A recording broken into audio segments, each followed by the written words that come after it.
Good evening, and welcome to Gustav Making Stuff. And I woke up with this fish on my head. So now, I'm gonna show you how to make one.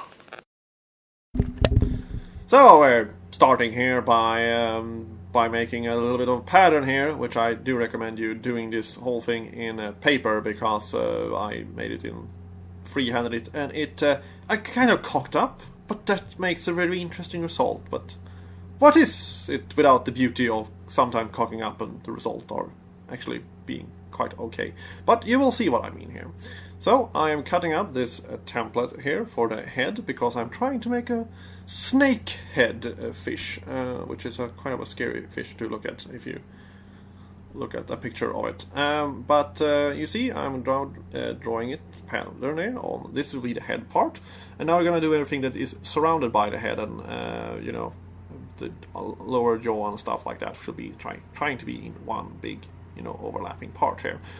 But you see, now I'm cutting it out, and I'm cutting it around it there, extended to 20 centimeters, and also a little bit of a slice there for. See, now we're gonna cut a 45 degree angle here, so it will be glued on, so you will have the head shape going on there. You will soon see what this is terrible. If you are a foam fabricator and see this and screaming in agony that I'm doing things wrong, don't worry, I cannot hear you, so I will continue. But then again, what is learning experience without doing things wrong?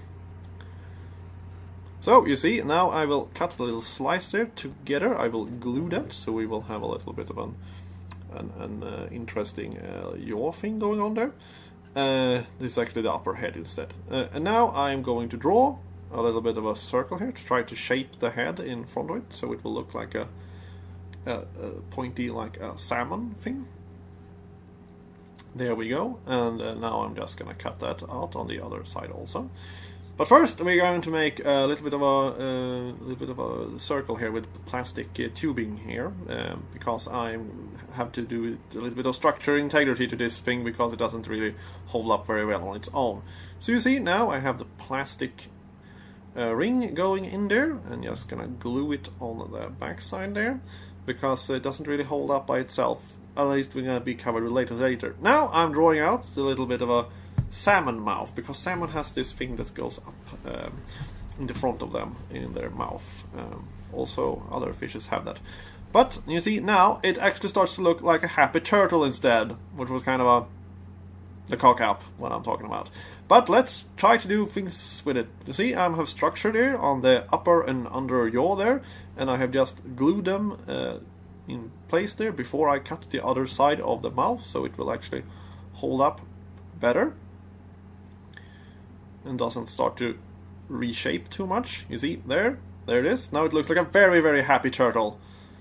And you see, that's the underneath of the mouth there, and the upper. How I also glued in structure things there, so they will look more like a mouth. I don't know what that part of the mouth is named, but anyway. So you now see, I'm going to cut out the eye here and replace it with something. And I had a little bit of a transparent light cover there, and also I actually pointed out there.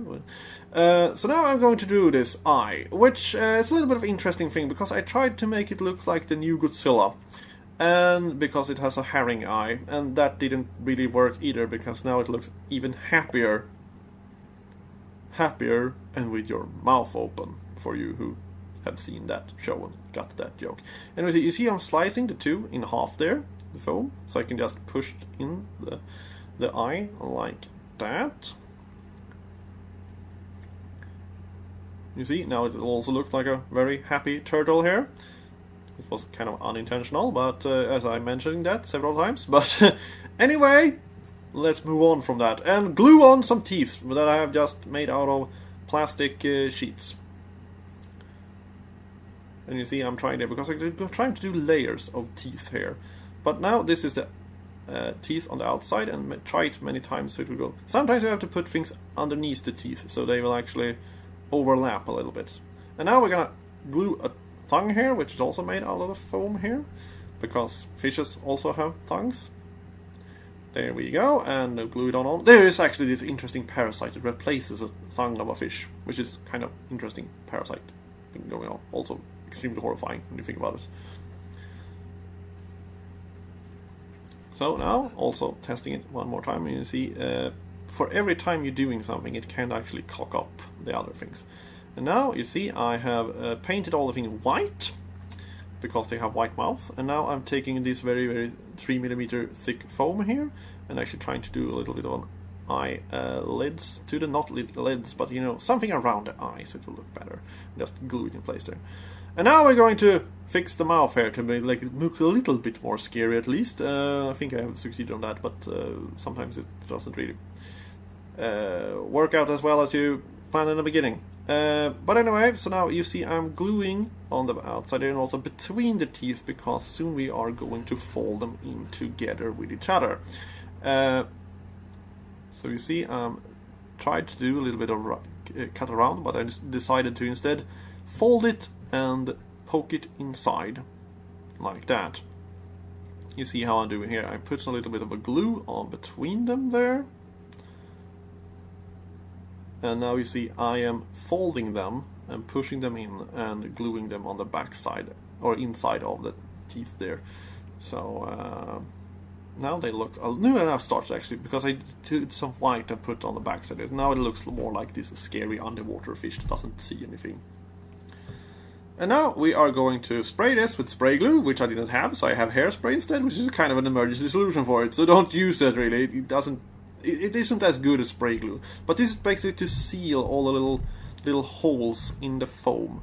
And now I'm painting this with a latex that is gonna try to look like the foam, the gray-brown foam I used. I don't know if it's that color because it's really old that it aged, or if it was made with this very weird color, because it doesn't look really appealing or clean or anything.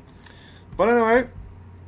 So now I'm just painting that, and trying to paint this in one go. I'm using a silicone brush here, because if you use the silicone brush another time, it will actually, this is a baking brush by the way, it will be started to look stripy. And a good thing with silicone brushes is that you can reuse the brush afterwards, because you can just take the latex and just peel it off, because silicone and latex doesn't stick together with other. Now you see the problem with adding latex and weight to this thing, that it actually starts to collapse because of the weight. So I had to make some little surgery thing here by pulling the whole thing up with the teeth so it can dry. And now it is dry, and you see now I am poking all back the excess latex there around the teeth, so they will look like they are a little bit more rounded and, you know, growing around, a little bit more organic. And now we are going to apply a little bit of a black paint to make a little bit of a, you see, making the details show and stuff like that. But don't do this too much, because it looks like it has makeup on, and it will be suddenly a very fabulous fish, a makeup fish. They probably have a vlog channel for makeup things. If that isn't, I think that is a very unexploited market. Makeup for fishes. Steal that idea. I do want to see how it turns out. So now you see I'm making a little bit of a darker there around the teeth. The white one will pop out a little bit more. And now I'm going to take a scissor and cut in the head here to make some spikes, which also can look like fabulous eyelashes if you really want to go for makeup for fishes here. So I'm just making them out of, I'll cut them out of EVA foam, just shape them with a scissor so they're not very, very thick, and I'm also going to just push them inside there and glue them with the glue gun later. So you see, like that. Now we have a little bit of arrangement of spikes here from the head. And now I'm going to dry brush them with, first I started here with white paint, but it was a little bit too obvious, so I mixed it up with using a little bit more of brown paint instead, so it doesn't look too much obvious as they are dry brushed. But then again, if it looks good on video, it will work. Sometimes you have to do super duper very obvious highlightings too. Things will work out. But you see, now when I'm pushing this, I think this is the deal, and hope you like this video, and thank you for watching. There is a bit of a marine theme going on in my workshop here now. We have Cthulhu here in my very old diving helmet here. Quite interesting.